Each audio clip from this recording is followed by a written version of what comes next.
Добре дошли в сайтът проверка.eu. В това видео ще ви покажа как бързо да проверите здравните си осигуровки от сайтът на НАП. След като сте влезнали в страницата за проверка на здравни осигуровки на сайтът проверка.eu, вие трябва да кликнете ето тук на този линк проверка на здравни осигуровки. Той ще ви отведе в сайта на НАП, където ще може да проверите здравните си осигуровки. Ако случайно при отварянето на страницата ви излезне предупредителен надпис, който гласи, че сайтът, който се опитвате да посетите, е несигурен, ви препоръчвам да изгледате видеята от ето тази статия решение на проблема с проверката на здравни осигуровки в НАП. Там вярвам, че ще откриете на какво се дължи този проблем и ще намерите решение на проблема, което е най-важното. Но нека да продължим с това видео. След като кликнете върху линка проверка на здравни осигуровки, вие ще влезнете в сайтът на НАП. В страницата за електронни услуги със свободен достъп.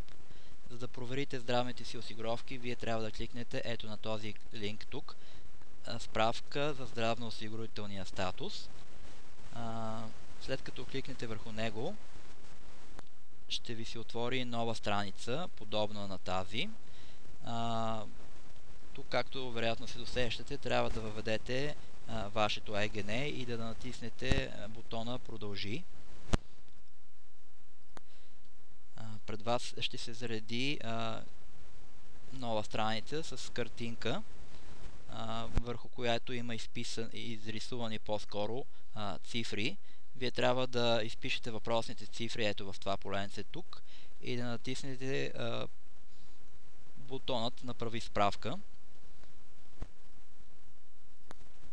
Пред вас би трябвало да се отвори страница, в която пише какъв е здравноосигурителният ви статус, лична информация за вашето ЕГН, трите ви имена и евентуално месеците без данни за здравно осигуряване.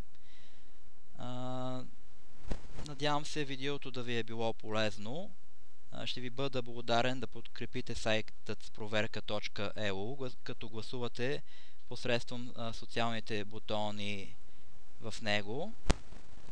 Пожелавам ви приятен ден!